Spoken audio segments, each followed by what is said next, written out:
Penghuni abadi rumah kosong. Jakarta, akhir pekan. Malam itu, jalanan Pondok Indah tidak seramai biasanya. Hujan baru saja reda, meninggalkan genangan air yang memantulkan lampu jalan. Di sudut sebuah jalan besar, yang biasanya penuh dengan mobil-mobil mewah, berdiri sebuah rumah besar bergaya kolonial yang tampak berbeda dari sekelilingnya. Rumah itu gelap, tak ada cahaya, bahkan seolah menolak disentuh kehidupan. Rumput di halamannya tumbuh liar, pagar besi berkarat, dan cat dindingnya mengelupas, meninggalkan kesan ditinggalkan puluhan tahun. Bagi sebagian warga sekitar, rumah itu hanyalah rumah kosong biasa. Namun bagi mereka yang tahu, ada cerita yang membuat bulu kuduk berdiri. Konon, pernah ada keluarga kaya yang tinggal di sana. Ayah, ibu, dan seorang anak kecil. Suatu malam, kabarnya mereka semua menghilang begitu saja tanpa jejak. Ada juga yang bilang, rumah itu jadi lokasi perampokan berdarah. Korban-korbannya masih bergentayangan. Tidak ada yang bisa memastikan kebenaran mana. Yang jelas, sejak saat itu, rumah besar di Pondok Indah itu ditinggalkan, menjadi legenda kota. Arif, mahasiswa tingkat akhir, memandang rumah itu dari balik kaca mobil tuanya. Ia bersama 3 temannya, Raka si pemberani yang terlalu sering sok jagoan, Indah satu-satunya perempuan di kelompok itu, dan Bayu yang dikenal paling penakut, tapi selalu ikut kalau diajak, entah karena solidaritas atau gengsi. Jadi, ini rumahnya, tanya Indah pelan, menatap pekarangan gelap di balik pagar. Yap, rumah Pondok Indah. Katanya kalau malam suka ada perempuan yang manggil taksi di depan sini. Tapi begitu diturunin di depan rumah, penumpangnya hilang. Jawab Raka dengan nada penuh antusias. Bayu menelan ludah. Ngapain sih kita kesini? Ini gila. Orang-orang aja pada nggak berani deket-deket. Arif tersenyum tipis. Kita kan nggak ngapa-ngapain. Cuman pengen buktiin aja cerita tuh benar atau enggak. Paling kita foto-foto dari luar terus cabut. Tapi di balik senyumnya, jantung Arif berdebar cepat. Sejak kecil ia sering dengar cerita tentang rumah itu dari sopir taksi atau pedagang sekitar. Ada yang bilang pernah lihat bayangan perempuan di balkon lantai 2. Ada juga yang mengaku mendengar suara anak kecil menangis dari dalam rumah. Arif selalu penasaran, tapi sekaligus takut. Malam itu, keberanian bercampur dengan rasa ingin tahu akhirnya membawanya ke depan rumah yang terkenal angker itu. Hening, tidak ada suara selain serangga malam dan sisa rintik air yang jatuh dari atap rumah. Jalanan besar di depan rumah itu juga mendadak sepi, padahal biasanya ramai oleh mobil-mobil yang melintas. Serius Rif, kita beneran mau masuk? Indah menatapnya cemas. Arif menatap pagar tinggi di depannya. Kita lihat aja dulu. Kalau kebuka, kita masuk sebentar. Raka terkekeh. Akhirnya, petualangan beneran. Gue udah siap kalau ketemu hantu. Bayu hanya bisa mengumpat pelan. Lu kira ini film? Kalau udah beneran, lu duluan yang kabur. Keempatnya turun dari mobil, berdiri di depan pagar berkarat. Dari celahnya, halaman rumah terlihat gelap, hanya diterangi cahaya pucat bulan yang bersembunyi di balik awan. Angin berembus, menimbulkan suara gesekan dari pepohonan liar di dalam. Saat Arif mendekat, ia menyadari sesuatu yang membuat bulu kuduknya berdiri. Pintu gerbang itu tidak digembok. Gagang besinya berkarat, tapi longgar. Bisa didorong kapan saja. Jangan-jangan emang ada orang di dalam, bisik Indah. Mana ada, udah lama kosong ini, jawab Raka cepat. Arif menelan ludah. Ia menempelkan tangannya di pagar lalu mendorong perlahan. Bunyi berderit panjang terdengar, memecah keheningan malam. Semua menahan napas. Rumah besar itu berdiri kaku seakan sedang menunggu mereka. "Gila, kebuka beneran," ucap Arif pelan. Bayu mundur satu langkah. "Rif, gue gak yakin soal ini. Sumpah, gue gak enak perasaan." Namun Raka sudah melangkah duluan masuk ke halaman rumah. "Ayolah, kapan lagi?" serunya. Indah ragu-ragu, tapi akhirnya mengikuti. Begitu juga Arif. Bayu terpaksa berjalan paling belakang. Begitu melewati pagar, udara mendadak berubah. Lebih dingin, lebih lembab. Bau apek dan karat memenuhi hidung. Lantai halaman berlumut, dan di kejauhan, jendela rumah yang gelap seakan menatap balik. Arif merasakan detak jantungnya makin kencang. Dan untuk pertama kalinya, ia merasa rumah itu bukan sekedar bangunan kosong. Ada sesuatu yang sadar akan kedatangan mereka. Langkah kaki mereka menimbulkan suara gemeretak di atas kerikil basah halaman rumah. Pepohonan liar yang tumbuh tanpa perawatan menambah suasana muram. Ranting-rantingnya seperti tangan kurus yang menjulur ke arah mereka. Raka berjalan paling depan dengan penuh percaya diri. Ia menyorotkan senter dari ponselnya ke arah bangunan besar itu. Cahaya putih menelusuri dinding kusam, jendela pecah, dan pintu utama yang catnya sudah terkelupas. "Lihat, pintunya kebuka dikit," bisik Raka dengan nada penuh kemenangan.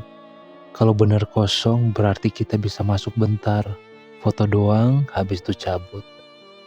Bayu langsung menggeleng keras. "Gila lu, kalau ketahuan satpam kompleks bisa runyam."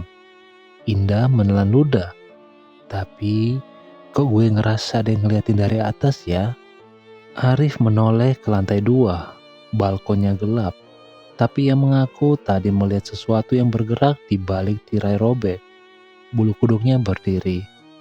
Namun ia tidak mau terlihat pengecut. Mungkin cuma angin. Mereka tiba di depan pintu utama. Benar, pintu itu tidak tertutup rapat. Ada celah kecil, cukup untuk menyelipkan tangan. Raka tanpa pikir panjang mendorongnya, menghasilkan suara berderit panjang, nyaring, dan menyeramkan. Udara dari dalam langsung menyergap keluar. Dingin, lembab, bercampur bau tanah basah dan kayu lapuk. "Ya Tuhan," Indah menutup hidungnya. "Bau banget." "Bau rumah kosong aja," ujar Raka sok tenang. "Ayo masuk." Arif ragu sejenak, tapi akhirnya mengikuti. Begitu menapakkan kaki di dalam rumah, suasana langsung berubah. Hening, terlalu hening. Seolah-olah suara dari luar terpotong begitu saja. Ruang tamu itu luas dengan perabot tua berdebu yang masih tersisa. Sofa kulit sobek, meja kayu retak, lemari kaca penuh sarang laba-laba. Di dinding tergantung lukisan keluarga yang warnanya pudar. Wajah-wajah yang seharusnya terlihat hangat, malah tampak dingin dan kosong. Indah berdiri kaku. Matanya terpaku pada lukisan itu. "Rif, wajah ibu di lukisan ini kok kayak ngikutin kita ya?" Arif mendekat. Benar, tatapan mata di lukisan itu seakan menempel kemanapun ia bergerak. Ia merinding, buru-buru mengalihkan pandangan. Tiba-tiba terdengar suara dari lantai atas, seperti langkah kaki kecil berlari pelan. Semua terdiam. "Lu denger gak?" bisik Bayu dengan wajah pucat. "Dengar apa? Kucing kali," jawab Raka cepat, meski nadanya terdengar ragu. Arif mencoba menenangkan diri. Mungkin hewan, rumah kosong ini pasti banyak. Namun suara itu terdengar lagi. Kali ini jelas berasal dari lantai atas, disertai suara tawa kecil yang tipis, nyaring dan tidak wajar. Indah spontan berpegangan pada lengan Arif. "Ada anak kecil," suaranya gemetar. "Mana ada anak kecil jam segini di rumah kosong?" jawab Arif, meski dadaknya mulai sesak. Raka mencoba menyembunyikan rasa takutnya dengan tertawa hambar. Mungkin cuma suara dari jalan. Belum sempat ia menyelesaikan kalimatnya, pintu salah satu ruangan di lantai atas mendadak membanting keras. Suaranya menggema sampai ke lantai bawah. Mereka semua terlonjak kaget. Bayu langsung mundur, wajahnya panik. "Udahlah, gue gak mau lagi. Kita keluar sekarang." Tapi sebelum mereka bisa bergerak, lampu gantung tua di ruang tamu berayun pelan. Padahal tidak ada angin. Bunyi rantai besinya berderik, menambah kengerian. Arif menelan ludah, tenggorokannya kering. "Oke, mungkin kita harus..." Sebuah suara pelan menyela, begitu jelas terdengar dari arah tangga. Suara perempuan, lembut tapi dingin, seperti bisikan. "Kenapa kalian masuk?" Indah menjerit, mundur dengan wajah pucat. Astaga, aku dengar." Bayu gemetar hebat, nyaris jatuh terduduk. Raka pun kali ini kehilangan keberanian, wajahnya membiru. Arif menatap ke arah tangga dengan jantung hampir melompat keluar. Tangga kayu itu gelap, hanya diterangi cahaya ponsel mereka. Tapi ia bisa melihat sesuatu bergerak perlahan di atas sana. Bayangan, seperti sosok perempuan yang berdiri diam. Rambutnya panjang, menutupi wajah. Gaun putih lusuhnya menyentuh lantai. Arif membeku. Ia tahu malam itu mereka telah membuat kesalahan besar. Rumah ini bukan sekedar bangunan kosong. Ada yang mendiami. Dan makhluk itu tidak senang dengan kehadiran mereka. Sosok di atas tangga itu tidak bergerak. Rambut panjangnya menjuntai. Wajahnya tertutup. Gaun putih lusuhnya kotor dan basah seperti habis diseret di tanah. Hening menekan ruang tamu. Hanya napas tersengal dari keempat mahasiswa itu yang terdengar. Indah mencengkeram lengan Arif dengan sangat kuat. Matanya tak berani lepas dari tangga. Bayu sudah gemetar hebat. Mulutnya komat kamit membaca doa. Meski suaranya patah-patah. Raka yang biasanya paling keras kepala justru mundur pelan. Wajahnya pucat pasi. "Rif, gue gak kuat. Kita keluar aja sekarang," bisik Raka dengan suara bergetar. Arif menelan ludah, tenggorokan kering. Pelan-pelan mundur. "Jangan bikin gerakan tiba-tiba." Namun sebelum mereka sempat melangkah, sosok itu mengeluarkan suara. Suara tawa lirih, pelan tapi menggema di seluruh ruangan. Tawa yang jelas bukan tawa manusia. Indah menjerit histeris. Bayu langsung terjatuh ke lantai berusaha merangkak mundur. Raka terhuyung, hampir menabrak lemari tua di belakangnya. Tiba-tiba lampu gantung di atas kepala mereka berayun lebih keras. Rantainya berderik-derik, seakan hendak jatuh. Dari dinding, terdengar suara ketukan. Berulang-ulang, cepat, seperti ada puluhan tangan menghantam dari balik tembok. Arif mencoba tetap tenang, meski seluruh tubuhnya gemetar. "Kita keluar, sekarang," serunya. Mereka berlari menuju pintu, tapi pintu itu menutup sendiri dengan benturan keras. Seakan ada kekuatan yang menahannya dari luar. Indah menjerit sambil menarik gagang pintu, tapi sia-sia. Dari tangga, suara langkahnya mulai terdengar, pelan, berat, mendekat satu persatu. Sosok itu berjalan turun, kepalanya miring ke satu sisi, rambut hitam panjang menutupi sebagian wajah. Saat cahaya ponsel mengenai kulitnya, terlihat pucat kehijauan, dengan bekas luka lebam di leher seolah dicekik. Gaunnya sobek, kotor, meneteskan cairan gelap. Ya Tuhan, ya Tuhan. Indah menutup wajahnya. Air matanya jatuh deras. Raka mencoba menahan ketakutan, berteriak seolah untuk menantang. "Jangan dekat-dekat, pergi lo." Tapi suaranya pecah, lebih terdengar seperti ratapan. Sosok itu berhenti di tengah tangga, lalu dengan gerakan aneh dan patah-patah, ia menundukkan kepala, menatap lurus ke arah mereka. Untuk pertama kalinya, wajahnya terlihat jelas. Mata kosong tanpa bola mata, mulut robek hingga ke pipi, mengeluarkan darah hitam. Dari tenggorokannya keluar suara serak yang membuat tulang belakang bergetar. "Kenapa kalian masuk rumahku?" Indah pingsan seketika, tubuhnya terjatuh ke lantai. Bayu berteriak histeris sambil menutup telinga. Raka terdiam kaku, seperti tubuhnya kehilangan kendali. Arif dengan seluruh sisa keberanian yang ada, meraih Indah dan menariknya ke pelukannya. "Tolong, kami gak tahu. Kami cuma mau lihat. Kami gak ganggu." Suaranya pecah. Sosok itu tetap menatap. Suaranya berubah jadi erangan panjang. "Kalian tidak boleh pergi." Udara mendadak membeku. Bayangan hitam mulai merayap di lantai, merambat dari kaki tangga menuju arah mereka. Bau anyir mulai menusuk, membuat mereka hampir muntah. Raka akhirnya berteriak ketakutan, lalu berlari ke arah jendela. Tanpa pikir panjang, ia menghantamkan tubuhnya ke kaca.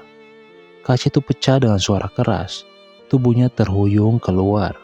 Arif dan Bayu menoleh dengan panik, hanya untuk melihat Raka tergeletak di halaman, berdarah, tidak bergerak. Jeritan Indah yang baru siuman sebentar membuat suasana makin kacau. "Raka, astaga!" Arif ingin menolong, tapi sosok di tangga sudah hampir sampai ke lantai bawah. Gerakannya lambat, tapi pasti. Setiap langkah membuat lantai berderit. Tiba-tiba pintu depan yang tadi tertutup rapat berderit lagi. Terbuka sedikit, seakan ada kesempatan terakhir untuk kabur. Arif tidak berpikir dua kali. Ia menarik tubuh Indah, berteriak pada Bayu. "Lari, sekarang!" Mereka bertiga berlari sekuat tenaga ke pintu, meninggalkan Raka yang terkapar. Suara erangan panjang menggema di belakang mereka, bercampur suara pecahan kaca yang berjatuhan. Begitu melewati ambang pintu, udara luar menyeruak, jauh lebih hangat dibanding hawa dingin di dalam. Mereka melompat keluar, menutup pintu dengan keras. Di luar pagar, mereka berhenti sejenak, terengah-engah, tubuh gemetar, keringat bercampur air hujan di wajah. Saat menoleh ke balik pagar, rumah itu tampak tenang, gelap, seperti tidak terjadi apa-apa.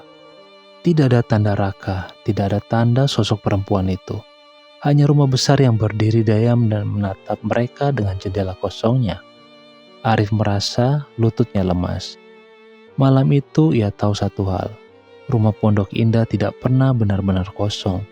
Dan mereka telah membangunkan sesuatu yang seharusnya dibiarkan tertidur. Malam itu terasa lebih panjang daripada biasanya. Arif, Bayu, dan Indah berlari tanpa henti hingga napas mereka hampir habis. Mobil tua Arif yang diparkir beberapa meter dari rumah seakan menjadi satu-satunya penyelamat. Mereka langsung masuk tergesa-gesa. Arif menyalakan mesin dengan tangan gemetar. Namun saat mesin meraung, tidak ada yang berani menoleh ke belakang. Bayu menunduk, air matanya menetes tanpa henti. "Raka, kita tinggalin Raka." Suaranya pecah, penuh rasa bersalah. Indah menangis keras, tangannya menutup wajah. "Kita harus balik, kita gak bisa biarin dia di sana." Arif menggenggam setir kuat-kuat, wajahnya kaku. Dalam hati, ia pun hancur. Tapi instingnya berkata jelas, siapapun yang tertinggal di dalam rumah itu tidak bisa kembali. Enggak, kita nggak bisa. Kalau kita balik, kita semua bakal mati. Mobil melaju menjauh, meninggalkan rumah besar yang semakin jauh di belakang. Namun rasa dingin, rasa bahwa ada mata yang terus mengawasi, tidak pernah hilang dari pundak mereka. Keesokan harinya, kabar mengejutkan datang. Polisi dan warga sekitar menemukan kaca jendela rumah Pondok Indah pecah. Tapi tidak ada tanda-tanda siapapun yang masuk. Tidak ada jejak darah. Tidak ada tubuh Raka. Rumah itu seakan menelan apapun yang masuk di dalamnya. Mana mungkin, bisik Bayu saat membaca berita dari ponselnya. Tangannya gemetar, wajahnya pucat. Indah tidak berhenti menangis berhari-hari. Dalam tidurnya, ia sering menjerit, mengigau tentang perempuan bergaun putih yang menatap dari tangga. Arif mencoba kuat, tapi setiap malam bayangan itu kembali. Suara tawa lirih, ketukan dari dinding, dan terutama suara perempuan itu. Kalian tidak boleh pergi. Kalimat itu terngiang di telinganya, bahkan saat ia terjaga. Beberapa minggu kemudian, Arif memberanikan diri melewati Pondok Indah lagi. Kali ini sendirian, ia menghentikan mobilnya di seberang rumah itu. Dari luar, rumah itu tampak biasa. Kusam, gelap, penuh semak belukar. Seakan tidak pernah ada kejadian semalam yang menghancurkan hidup mereka. Namun ketika ia menatap lebih lama, sesuatu membuat darahnya membeku. Di balkon lantai 2, di balik tirai koyak, ada siluet seseorang. Rambut panjang, gaun putih, dan di sampingnya ada sosok lain. Sosok laki-laki muda, tubuh tinggi, wajah samar. Tapi Arif mengenalinya. Itu Raka. Siluet itu berdiri diam, menatap lurus ke arahnya. Arif segera menginjak gas, meninggalkan tempat terkutuk itu. Air matanya jatuh tanpa ia sadari. Dalam hati ia tahu, Raka tidak hilang begitu saja. Ia menjadi bagian dari rumah itu. Dan sejak saat itu, Arif bersumpah tidak akan pernah lagi melewati jalan itu di malam hari. Karena rumah Pondok Indah bukan sekedar rumah kosong. Ia adalah mulut yang lapar, menelan siapa saja yang cukup bodoh untuk masuk. Dan sekali rumah itu menatapmu, ia tidak akan pernah benar-benar melepaskanmu.